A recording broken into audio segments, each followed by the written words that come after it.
Hey, what is up, guys? Welcome back to another episode of Moody Talk Sports. Today, we'll be covering what happened on Saturday, what happened on Sunday, just briefly, going over the picks I made, talking about if I missed them or if I made them and why and all that stuff. After that, I'll have a separate video, which will be my picks for tonight. We have a doubleheader on Monday Night Football.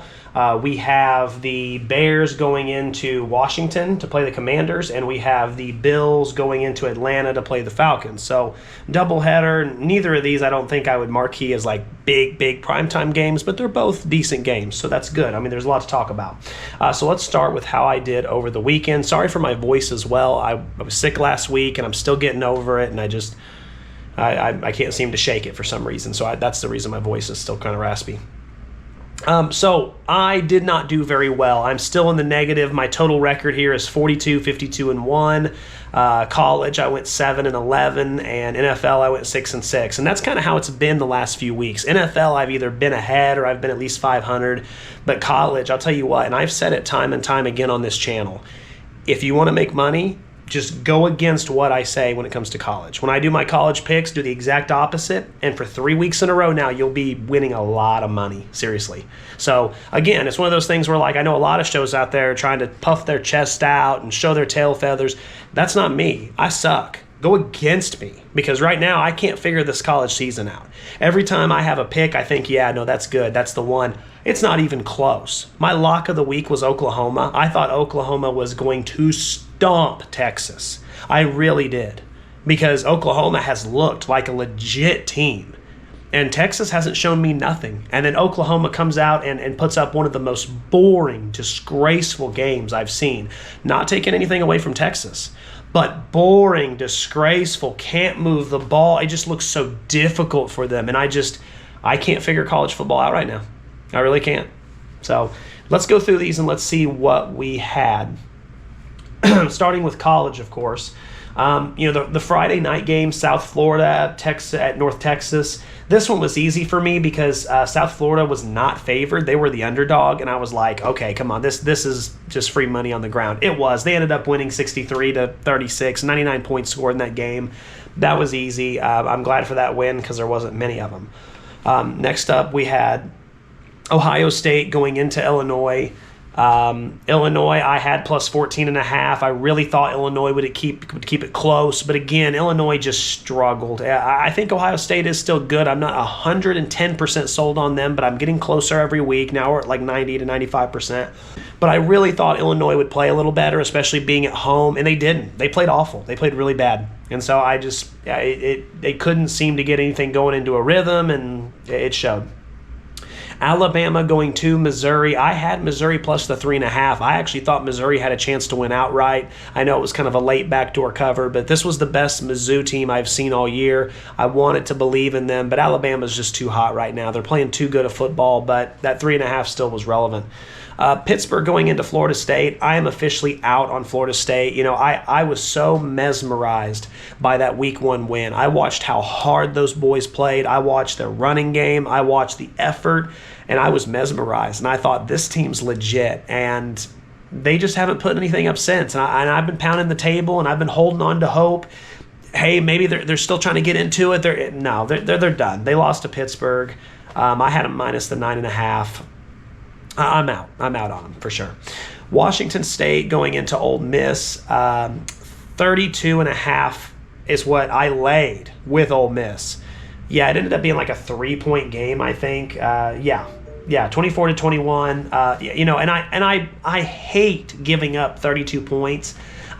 From what I had seen from Ole Miss this year, I really thought they were going to really come out here at home and just wreak havoc. They didn't. So, yeah, no bueno. North Carolina State plus 23.5 over Notre Dame. Notre Dame, excuse me. I lost this one as well. I had taken the other team the last 3 weeks because whoever Notre Dame was facing, Notre Dame would win by 20 points. And so I've won this bet 2 times in a row, and so I did it again, went back to the well. The well was dry. Notre Dame actually looks really good. So there it is. Oklahoma going into Texas. I already talked about how that went. I thought Oklahoma was going to put up a way better game, but that effort was just piss poor. And there's just no nice way to say it. It really was bad. Again, I don't want to take away from Texas because they had probably their second best game of the season, but I just was really disappointed in Oklahoma. Oklahoma's going to move out of the top 10 probably this week. Arkansas going into Tennessee. I had Tennessee minus 10.5 and ended up being a really close game. Again, Tennessee is just one of those teams. You just don't know who's going to show up. You don't know if it's going to be the team that is going to blow somebody out and really, put up a lot of points and numbers, or if they're just going to fight the whole game, and it is what it is. Indiana going into Oregon. I had Indiana plus the 7.5. I'll tell you what, I really thought that it was going to be Oregon winning, but I just thought it was going to be close. Indiana put up a statement game. They put up a statement game. They are for real. And I've been telling you, I think I had them number 5 last week in my top 10. I love Indiana, what they've done this year. They are a legit contender. And right now, they might be top 3. It's that good. Iowa State going into Colorado. Iowa State, I had minus 2.5. I really thought they might pull up the win. They didn't. Colorado beat them by a touchdown. It is what it is. Virginia Tech going into Georgia Tech. I had Georgia Tech minus the 14.5. I did hit it by a half point. Georgia Tech came through. I'll tell you what, Georgia Tech is good. They're one of those sneaky teams, but that half point has gotten me a couple times this year. Continuing on, we have Florida going into Texas A&M. I had not seen a lot from Florida. I really hadn't. I wasn't impressed by the whole Texas last week. So I took A&M minus a 7.5. Yeah, it proved out to be good. I'm still not sold on Florida, and I'm a big Florida guy, so it is what it is. Kansas going into Texas Tech. Texas Tech has been one of the best offenses on the field this year in college football, and I thought it was going to be a blowout, and it pretty much was. So minus 14.5, no problem. Georgia going into Auburn. I had Auburn plus 3.5. I really thought Auburn would keep it within 3 points, but Auburn just... that whole goal line where they were at the goal line and he almost got in, they had to review it for 5 minutes, then the fumble happened and they had to review the fumble. That's the difference in the game right there. That's the difference in my bet. And so that just, it made me sick to my stomach, not just because of the bet, but for those guys. You're facing a tough Georgia team, you're playing your heart out, and you just have 2 back-to-back plays where you're in. You feel like you're in. We're talking millimeters, and it gets ripped away from you. It's heartbreaking for sure. I don't think they would have won regardless, but still, it just feels like the world's against you. Michigan plus 2.5. I'm out on Michigan. I'm out. I thought they were tough. I thought they would build up. I thought they'd start slow and build up. I was wrong. They're just not good. They're just not good. I've talked to a couple people who are really big Michigan fans, and they're out. They're like, yeah, no, there's no way this team can win anything. I'm out too. Congratulations to USC on that win. South Carolina plus 8.5. Lost that one as well. It was close. I thought they would, be a little closer, but I think the final score was 20-10. LSU still, I don't think is that great, but South Carolina kind of put up a stinker. I was hoping they'd keep it a little closer. BYU minus 2.5 over Arizona. Ended up winning that one. BYU looks pretty good. Arizona State plus 9.5 over Utah. I like Utah a lot. I know Utah's a great, ball club this year. I just really thought Arizona State would at least keep it within 9 or 10, and no, they didn't. Not even close. So, again, 7-11, not a great week. Go against me and you'll win money. Thank me later. The New York Jets Denver Broncos going over to London facing the New York Jets. I thought 7 points was just way too many, and so I took the 7 points. That was an easy call. If you watch this game, I apologize. I really do. I didn't see much of this game, but my eyes were bleeding the entire time. The coaching, anyway, if you watch it, go watch highlights of it. There's not many. It's like a 2-minute video probably. If you didn't see the highlights, go watch it. It's probably like 2 minutes. It's horrendous. It was laughable. I feel sorry for all the London people who that might have been their first game. God bless you. Cleveland Browns going into Pittsburgh. I took Pittsburgh minus the 5.5. I thought Pittsburgh would win by a touchdown. They won by more than that. Easy peasy, lemon squeezy. Dylan Gabriel, I don't know if he's going to pan out or not. That's a tough Steeler defense, so I give him the benefit of the doubt. Rodgers continued just to be what he needed to be. Solid. Dollars to it. Chargers minus 4.5 going into Miami. I think Miami is the best 1-5 team I've seen in a while. They're good enough, but they're just not coached well enough situationally, and it shows. It's such a shame because they're in every single game, it feels like, but they just lose last second. And I know that's frustrating. I know that's hard on coaches, but it's coaching. It's situational coaching. Tua turning the ball over 3 times, can't do that. You just can't. Patriots -3.5. I did get that over the Saints. Patriots just look good, and the Saints don't. I know Saints have gotten a little better, which, hey, that's good, but Patriots look like a legit team, and so that's why I took them. Easy peasy. Seahawks going into Jacksonville. I thought Seahawks were going to win, but I thought it was going to be a little closer. It didn't really feel close. Seahawks won pretty comfortably. There was a moment at the end where you kind of were like, oh, they're going to come, but Arizona Cardinals going into Indianapolis. I took Indianapolis again. I went back to the well, -7. Just too many points. Kyler Murray was out of this game, and now Arizona has a dilemma because Jacoby Brissett came in and almost had the upset.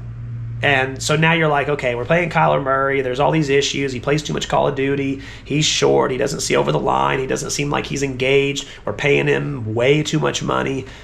I would not want to be a Cardinal fan right now. I feel for you guys because it's tough. Like that's one of the worst situations you can be in football, where you're paying a guy $50 million a year and you start to doubt whether or not he's the guy. There's some guys like, your Patrick Mahomes, your Jared Goff, your Baker Mayfield, where you just know, you're like, no, he's worth it. And then there's no doubt. Stuff like that's rough. It really is. Rams going into Baltimore. I had Rams -7. I'll tell you what, Matt Stafford does not look the same without Puka Nacua. You take Puka out of that game, and all of a sudden, it just doesn't look the same. It doesn't look as prolific as it did. So I don't know about the Rams. I don't know if they're as good as I thought they were. That might be another shakeup in the top 10 this week. I know they won, but I was expecting it to be a blowout. The Ravens' defense is making people look like Hall of Famers this year. So I don't know. But they won. That's all that matters for my bet. I had Dallas Cowboys -3. I thought they were going to pull out. I thought it was going to be a push, to be honest with you. But Panthers played well. Any team that plays the Cowboys defense looks like Hall of Famers. I mean, you look at some of the numbers that anybody, the Panthers, anyone they've played, Bears, that put up, and it's eye-popping. It's Looney Tunes. They are bad defensively. Dallas is bad. Tennessee Titans, I had +4.5. I thought they'd keep it close to the Raiders. Now, you might be thinking, okay, the Raiders, the score was 20-10 if you didn't see it. So you might be thinking, okay, did the Raiders finally put something together? And no, they didn't. They still couldn't run, still couldn't pass. It really came down to Cam Ward turned the ball over too many times. It was really like who wanted to lose more. And the Titans were like, hey, we'll take this one. We're hoping for another number 1 pick next year. Lost it. I actually took San Fran plus the 3.5. I wanted the Buccaneers to win. I'm a big Buccaneers fan. I wanted the Bucs to pull it out last minute, like they have been. But excuse me, I have to give credit to the Buccaneers. They played a fantastic game throughout, despite so many injuries, and that's what you're going to hear all over the next few days, all over the major outlets. They played really well, and San Francisco didn't play bad, but just weren't the better team, and you could tell. And so I thought they would at least keep it close. They didn't. Bengals plus 14.5 over the Packers. I won this one. This one was kind of easy because, the Bengals at 14.5 in an NFL game is just crazy. I know Joe Flacco's going in there and starting, but that sometimes creates a spark. It did end up creating a spark. At least it was close. Packers looked okay. They looked good. They got what needed to be done. You got the win. You get out of there. Detroit Lions, I had them plus 2.5. I thought they would perform at least a little bit better. I did kind of wonder if the Chiefs would win, but I thought it was going to be close. Detroit, you have to wonder, this going for it on 4th and 6th and 4th and 5, I want to know the stats of that versus bad teams versus good teams. Because I understand, if you play a team that's really one of the bottom-ranked teams and you're thinking, okay, it's 4th and 4, we'll go for it. I get that, because realistically, you're playing a really bad defense, you're playing a really bad team, you can make a mistake and still come back from it. I don't feel like you can play a team like the Chiefs and go for it on 4th and 5 and not get it from the 5. And then the next drive, come down and have a field goal opportunity. And, okay, no, we're going to go for it again. Oh, we didn't get it. Okay, the next time, oh, we didn't get it. Well, now all of a sudden you've left 9, 12, 15, 18, 21 points on the board. What are you doing? I mean, I love the rah-rah go for it. But when you play tough teams, you need points. You lost by 13. I wonder if maybe they're just a little too over the top when it comes to that. 4 4th and 1, okay. But 4th and 6? 4th and 6, I mean, I just feel like sometimes, and I've been bad about this when I play NCAA or I play Madden or whatever. Sometimes it's 4th and 5 from the 50, and I'm like, let's go for it. If you don't get it, the amount of regret is just overwhelming. It's like, okay, what was I like? Because then in hindsight, you're like, what was I thinking? I could have pinned him deep. I could have pinned him on the 5-yard line, and instead I tried an intermediate pat. Like, yeah, it's not good. So overall, not a great week. Trying to get back in the green, but the college side is really hurting me. I'm actually really impressed that I'm not worse than I am. 42 and 52, I will take at this point in the season. It could have been a lot worse, so that's fine. So that's my picks for the weekend. It was a great weekend of football. I love where college football's at. It's completely random. No one knows who's going to be good and who's going to win, who's going to lose. It's kind of nice. It's bad for gambling, but it's good for college football, for the viewer experience, so that's great.